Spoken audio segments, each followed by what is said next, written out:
really we're expediting federal permitting.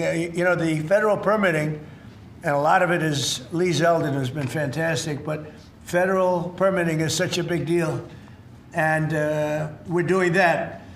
The permitting of mines and signing major critical mineral deals with countries from all over the world, and we're getting along with all of them. Every one of them, they want to be in the proper position. We're working very well with countries from all over the world. Today, we're building on these achievements with this vital new reserve. And now I would like to ask Exim Chairman John Yovanovitch to say a few words, followed by our friends from business in Congress. We'll go over that. But we have some great business leaders, the best, here today. And John, if you would start it off, that'd be great. Thank you. Thank you, Mr. President. The President gave us a very clear directive. By clear directive, it was much more of an order for us to figure out how to, for the first time in American history, create a strategic critical minerals reserve in a way that would benefit the non-military manufacturing complex. And the challenge was enormous, not simply because it had never been done before, Mr. President, but we knew that you expected us to deliver in a big way, in a way that was scalable, in a way that was designed for long-term success, and in a way that would help revitalize our domestic mining industry. But most importantly, most crucially, that it not be subsidized by American taxpayers. And so that's exactly what we've done. Mr. President, what you've announced today is a truly uniquely American solution. It brings together our capital markets, which are the best and biggest in the world, with our manufacturers, our innovators, our miners, all pitching in to make this possible. Now, these things don't happen without the best and the brightest within industry being at the table. And Mr. President, everyone wants to engage with this administration, with your administration. The key ingredient here was your call to action. Your call to action allowed us to bring together the best players in the market, sometimes the fiercest competitors, getting them to work together to come up with a creative solution.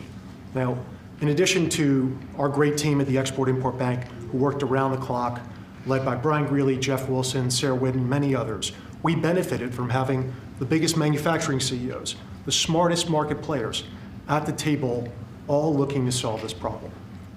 So what we have with Project Vault is marrying the capital solution with what we need when we need it most.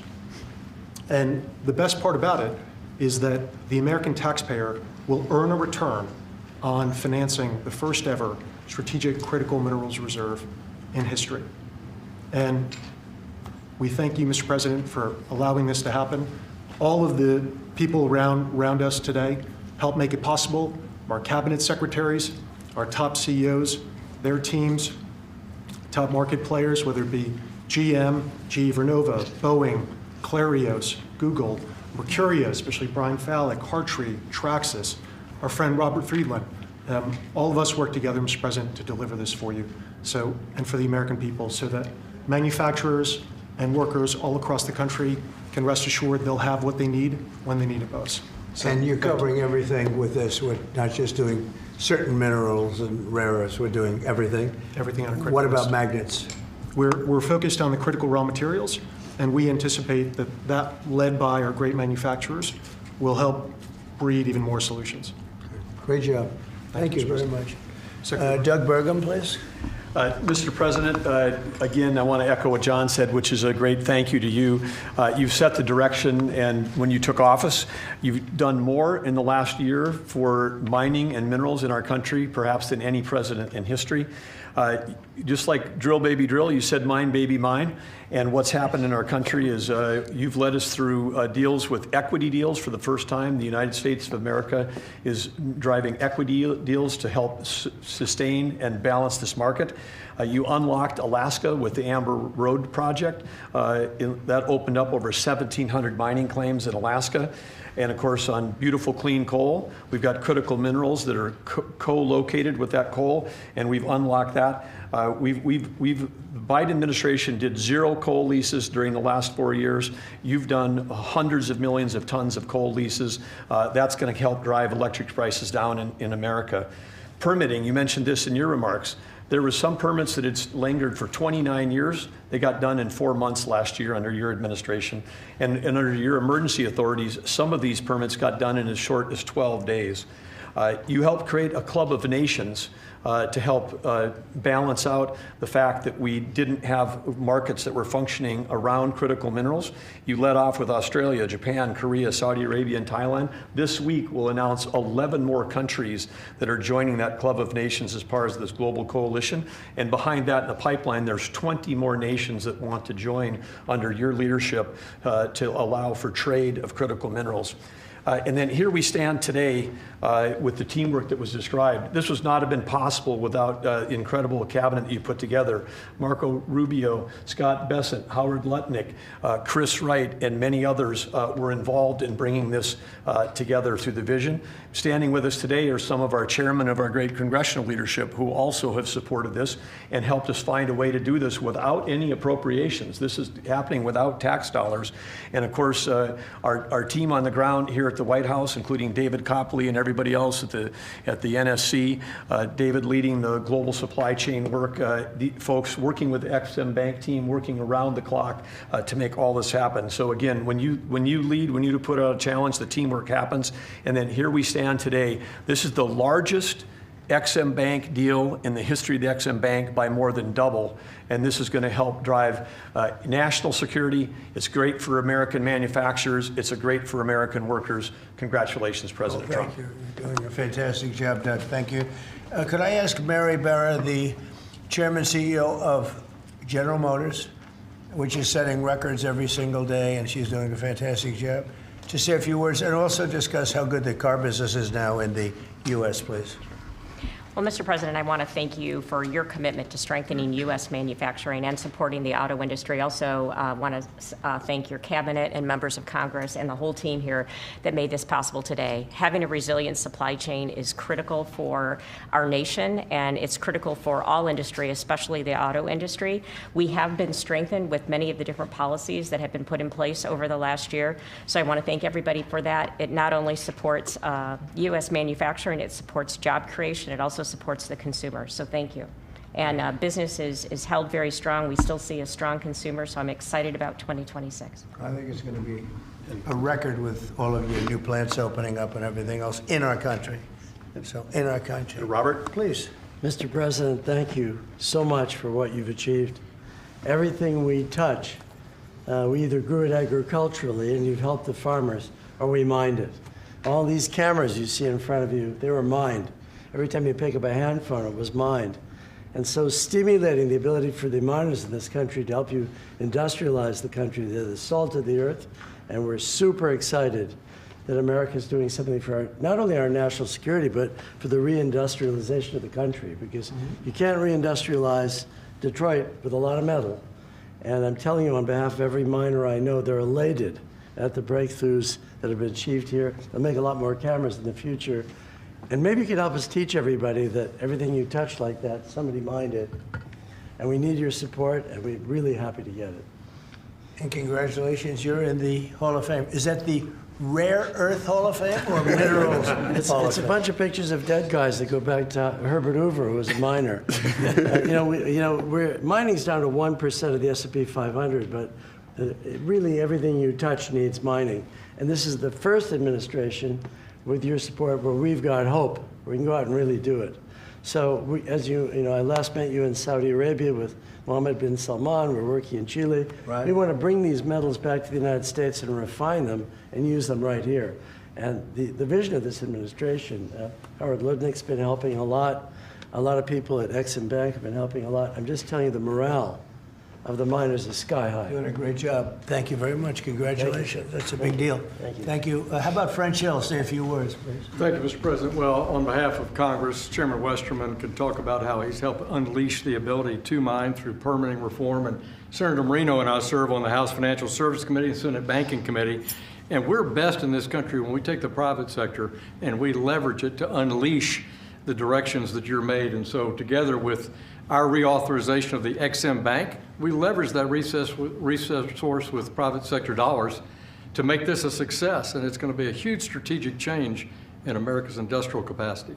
Big difference, right? Big difference. There's never been really anything like what we're doing. Bernie, please. Not to be hyperbolic, but if you hadn't been elected, the auto industry in America would be over. It would be completely over. The country would be over. Well, but the auto industry would have been gone first. What the Democrats had done with electric vehicles, the mandates, what you were able to accomplish last year, Secretary Lutnick, what Secretary Bassett was able to do with your leadership has transformed the auto industry. And I tell you, it's never been better for people in the auto industry. I hear it from all my friends. They are elated. And the worst part is that the people that you really saved were the car dealers in California, and New York, and New Jersey, right? And they fought me all the way, Mary, right? They fought me all the way, and now they're saying thank you very much. But you're doing a great job. Thank you, Bernie. Scott? Sir, as you always say, economic security is national security, and a country does not have sovereignty if we don't have control of our critical minerals, don't have control of our steel production and our industrial base. And thanks to the work of everyone here through your leadership, this was a public-private partnership that only you could have assembled. And we are taking back our sovereignty, and we are going to have this Vault project, a strategic mineral reserve. And I can't tell you how innovative and exciting this is, and the level of security it is going to give us going forward is phenomenal. And how is your new, and I think new and improved Fed chairman doing? How's that all going? So he's off to a great start. I think so. He had so much built-in credibility, and as the American people, smart people, like the Representative Hill, the Senator Moreno, they already knew him, and as the American people get to know him, the important thing is that they will be able to trust the Federal Reserve to steer the economy for them. He's going to do great. Howard, please. So, prior presidents took America for granted. They let our critical minerals only be controlled by China. They let our mining business go to hell by closing all the mines, closing our coal plants while China opened them. They let our auto industry, right? We used to produce 75% of our cars in America, and when Biden left, it was below 50%. We were just letting all of these industries just be shredded from America. And thank goodness you are in this chair, changing it and taking it back. We are taking back critical minerals. We are taking back mining. We're taking back the auto industry. You're going to watch us take back pharmaceuticals. We're going to take back semiconductors. None of this could possibly happen without your leadership. And it is the most fun to stand back here with your leadership because we are changing America back and making it great again. That's very true. Anybody would like to say anything else? Amen to that. You guys okay? Everything all right? Chairman? Well, thank you, Mr. You're President. such a good man. Go ahead. It's a great day, and it couldn't have happened without your leadership. And I think people will be talking about this for a long time because we're bringing back American mining and American manufacturing. You know, God blessed our country with abundant resources. Secretary Burgum talked about the Ambler Road.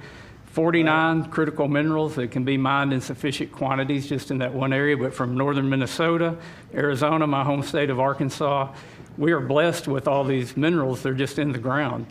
But when we get them out of the ground and not only mine them, but refine them and process and manufacture with them, it'll unleash great wealth for our country. And that'll just build on all the other successes. So thank you for what you've done. It's a great day. And how does it feel to be in the Oval Office? Is that crazy? Were you ever here? No, I've never been here, sir, but Most it's people fantastic. have. All the Mary's gold. been here a little bit. Yeah. Right? But it's a special place. Never been so beautiful either. Yeah, questions, please. Mr. President, speaking of the Fed, would you like to see Janine Pirro drop the investigation into Chairman Powell to help? Senator Tillis has basically said that he's not going to really be working That's with the why he's not a administration senator to very help soon. bring war. So would you like to see the investigation? No, she's got to away? take it to the end and see. Like you're doing a small renovation, and they've spent almost $4 billion doing a small renovation. I'm doing buildings. I built a hotel, the Waldorf it's called, and I did it for around $200 million. It's a much bigger job. They're spending almost, it could be $4 billion. I'll tell you what, I don't even see an end in sight. I feel badly for the new Fed chairman because he may not have an office for 4 years. I don't know what these people are doing. So it's either gross incompetence or it's theft of some kind or kickbacks.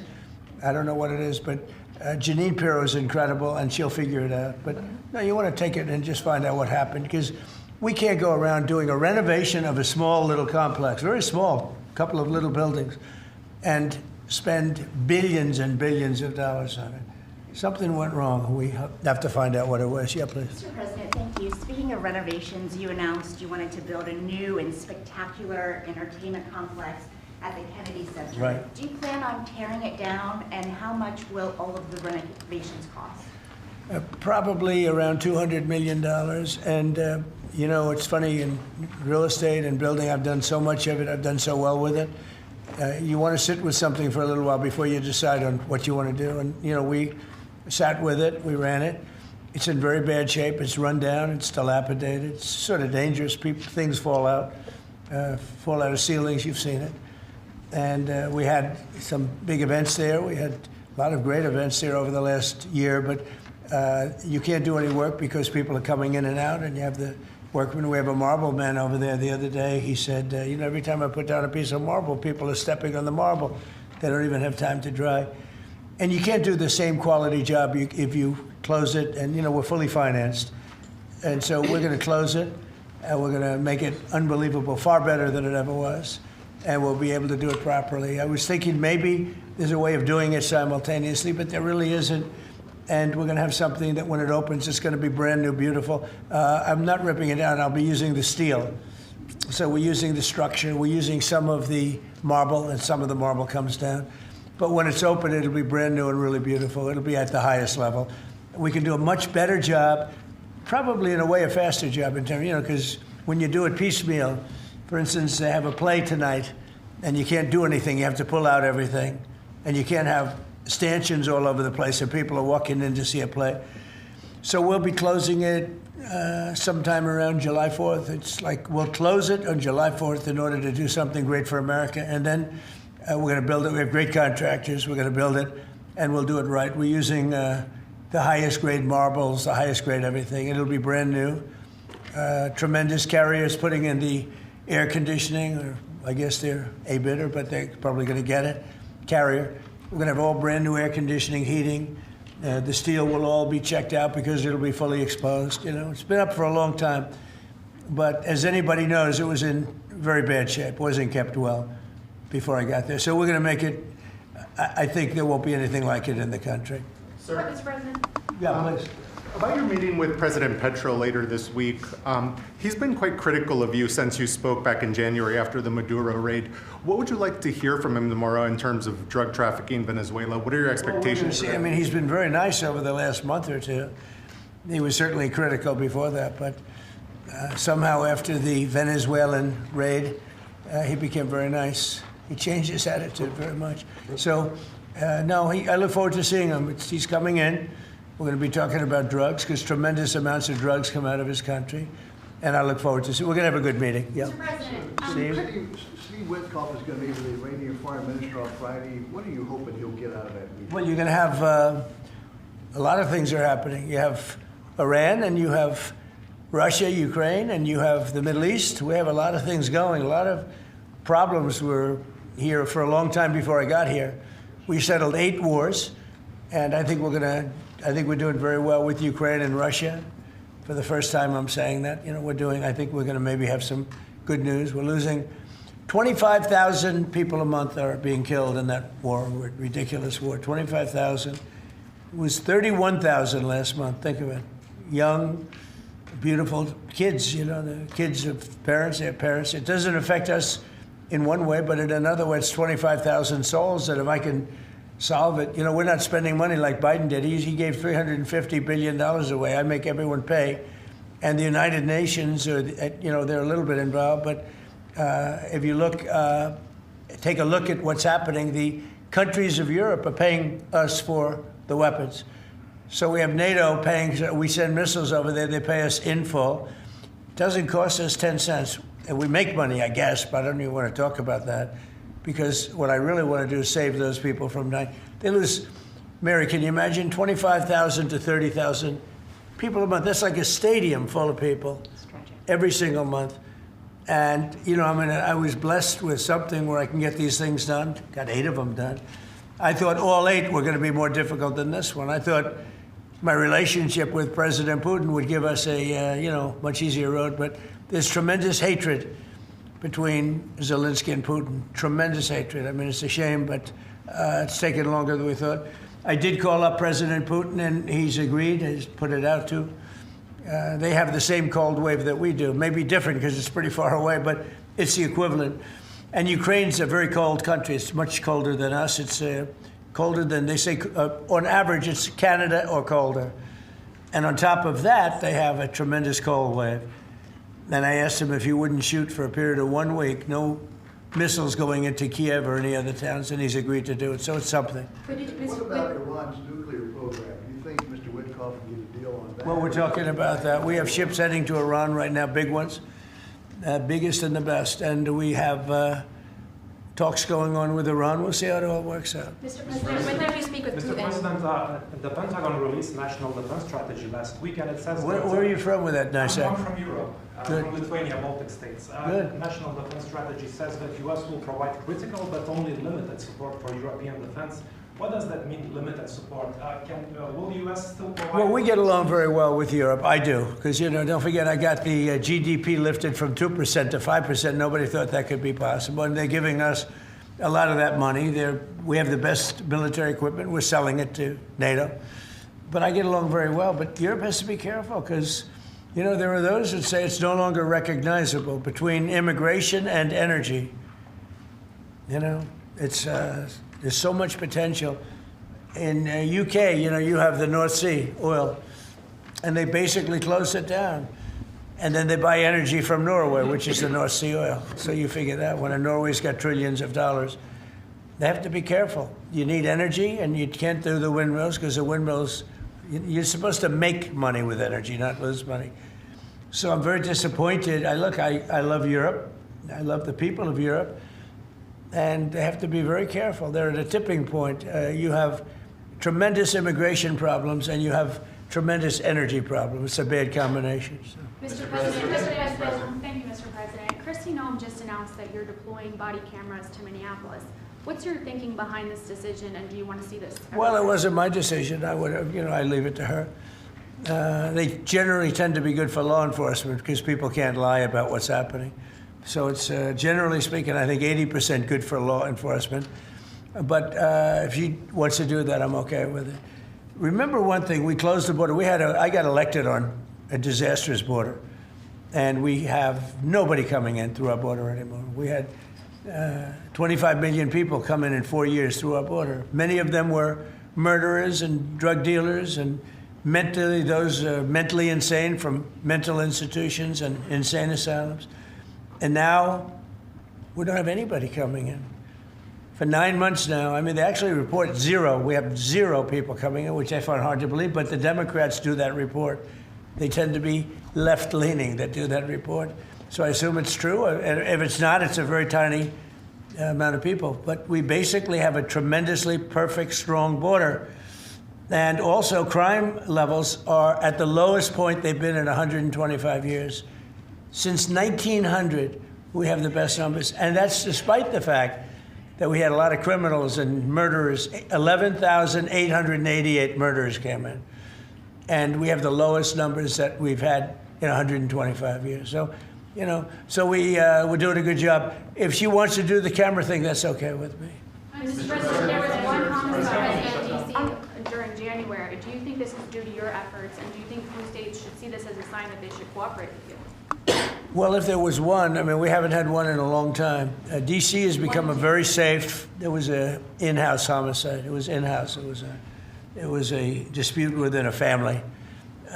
We have had virtually no crime in D.C. D.C. is now considered a very safe place, and it should be. It's our nation's capital. And we sent in the soldiers. I read the Washington Post this week, and it was incredible. They were trying to determine how did we get so low numbers? The low numbers in D.C. because we have very little crime, if any. And they talked about everything except for the fact that we put our National Guard and great soldiers inside our city. They didn't want to mention that. It's how dishonest. Because if we didn't do that, you'd have tremendous crime in D.C. And I get thanked every single day by people that work in the White House. people, young ladies, men, they come up, thank you, sir, for making D.C. so safe. They walk to work now. A year and a half ago, they wouldn't have walked to work. They would have been killed or mugged or something would have happened to them. So it's, it's a great honor, but you got to read the story in the Washington Post. They do it. Crime is way down in D.C. Now, what's the reason for it? The reason for it is we have very big, strong, good-looking soldiers standing around, and I think they make the place look better. But this is our capital, and we have a very safe capital. We had a very dangerous capital before. Yeah, please. Sir, yesterday you said you were speaking to people about Cuba to reach an agreement. What sort of agreement are you hoping to reach? Is that with the Cuban government? Well, it's a failed nation now, and they're not getting any money from Venezuela, and they're not getting any money from anywhere. It's a failed nation. Mexico is going to cease sending them oil. So I'd like to take care of the people that are here from Cuba. You know, we have many people that came from Cuba that were thrown out of Cuba or that fled Cuba. They came over on rafts. They went through shark-infested waters. I don't know how they did it. And that was many years ago. Many would like to go back. Many would like to at least visit their relatives. And I think we're at a pretty close point. We are dealing with the Cuban leaders right now. Mr. President, the Wall Street Journal reported that the royal family of Abu Dhabi invested hundreds of millions of dollars in your World Liberty Financial. Can you explain why you decided to take that investment? Was that a transaction? Well, I don't know about it. I know that crypto is a big thing, and they like it. A lot of people like it. The people behind me like it. My sons are handling that. My family is handling it. And I guess they get investments from different people, but I'm not. I have all I can handle right now with Iran and with Russia and Ukraine and with all the things we're doing. So I don't know exactly, other than, I'm a big crypto person. I'm the one that probably helped crypto more than anybody because I believe in it. And the reason I believe in it is because if we don't do it, Scott, I think we can say then China's going to do it, right? Yes, sir. If we don't do crypto, then China's going to do it. And it's just like AI. We're leading AI by a lot. And if we weren't leading, China would have led. They're very capable. They're very good. What do you have to say about that? You've made America the digital asset capital of the world. We did the Genius Act for stable coins. Many of the people standing up here are working on the Clarity Bill to I hope that gets done. Market structure. Yeah. And we're bringing U.S. best practices to an exciting new industry, digital assets, innovation, and it spreads everywhere. So the U.S. And do you agree that if we didn't do it, China and others would, but China would? Oh, China would have had the lead, and then others around the world in terrible jurisdictions would have been doing it. And on Iran, sir, can you say what your threshold of military action is? Well, I can't tell you what I'm going to do because right now, we have a tremendous force going there, just like we did in Venezuela, even bigger. And they'll be there soon. And I'd like to see a deal negotiated. I don't know that that's going to happen. But, I mean, if I knew, I wouldn't be able to. I wouldn't tell you. I'd be very foolish if I would tell you. But right now, we're talking to them. We're talking to Iran. And if we could work something out, that'd be great. And if we can't, probably bad things would happen. Mr. President, Yeah, please. On the government shutdown, do you think there could be a resolution to this issue? And have you gotten I do. assurances from House Republicans? Well, I spoke with Speaker Johnson. I spoke with Leader Thune. And I think they're pretty close to a resolution. We were at 5.6% GDP, and we lost 1.5 points because of the 42-day shutdown. Think of that. We would have been at 7. Nobody ever saw a number like 7. And I think, Howard, probably 1.5 points was the number, right? 1.5 for the shutdown. Exactly right. And it's very bad for our country. But despite that, we have the highest numbers we've ever had. We're doing well. We're going right through it. But I will say that I spoke with Senator Schumer numerous times, and I don't think they want to see a shutdown either. Mr. President, are you going to sue Trevor Noah? Last night in a post, you alluded that something could be coming. Yeah, well, he said that I spent time on Jeffrey Epstein's island. I didn't. I mean, he's a lightweight, this guy. He's a terrible, I think he's terrible. I thought he did a terrible job at the Grammys. I thought the whole Grammys was terrible. I watched part of it. It's not watchable. But he was a lousy host. I'd say not as bad as Jimmy Kimmel, but pretty close. And no, he made a statement about me and Jeffrey Epstein. I have nothing to do with that. I have nothing to do with Jeffrey Epstein. And in fact, if you look at the DOJ, they announced, they released 3 million pages. It's like this is all they're supposed to be doing.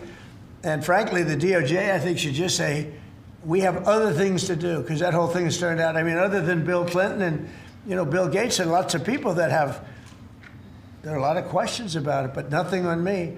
But it was even sort of better than that, because they found that Jeffrey Epstein and this sleazebag writer named Michael Wolff were conspiring against Donald Trump to lose the election.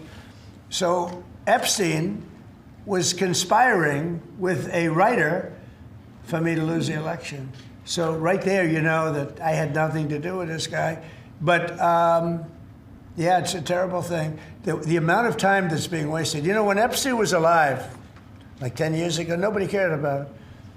But they're only doing it. But now it's really hitting back on them because Bill Clinton is such a big part of it. The Democrats are pushing it. And the problem is that it's turning out to be the Democrats that were with and conspired with Epstein.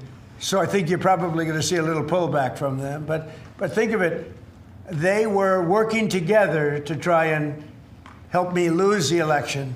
But this is the Oval Office, so I guess that didn't work out too well. Okay, one more question. Mr. President, do you have an update on U.S. troop level in Europe? Are you planning any force reductions? No, we have a great relationship with Europe. We have a great relationship with our troops. One of the best things that I can say is that if you go back a year and a half ago, so I'm running for election, they had the worst recruitment numbers in the history of our country. Nobody wanted to join the military, or nobody wanted to join the police. Nobody wanted to join the fire departments. We couldn't get anybody to be a proud member of our country. And now, Doug, as I told you before, now we have the best recruiting numbers that we've ever had in our military. Army, Navy, Air Force, Marines, Space Force we love, and Coast Guard. I love the Space Force, it's doing great. But now we have waiting lists on everybody wants to join. You know why? Because people are proud of our country, because our country is doing great. I think Mary can say the same thing. You had lots of people not working so well, and now you just wish you could get them in faster. I know that it's hard to get them. Yeah, we continue to bring people in and have training programs. We're Right. investing in the U.S. Training workforce. people. Yes. But 2 years ago, you didn't see anything like this. It's amazing what's happened. So we have the number one, in the history of our country, we've never had more people that want to join our armed forces than we do right now. And a year and a half ago, nobody wanted to join. They were embarrassed by our country. They were embarrassed by our leadership. And now they're proud of our country. And they're very proud of our leadership. And a lot of the leadership is right behind me. Thank you very much, everybody. Thank you, press. Thank you, press. Thank you. Thank you, press. Let's head out. Thank you, press. Thank you, cameras for going. Thank you, press. Start moving. Thank you, press. Let's go. Let's go. Thank you, press. Thank you, press.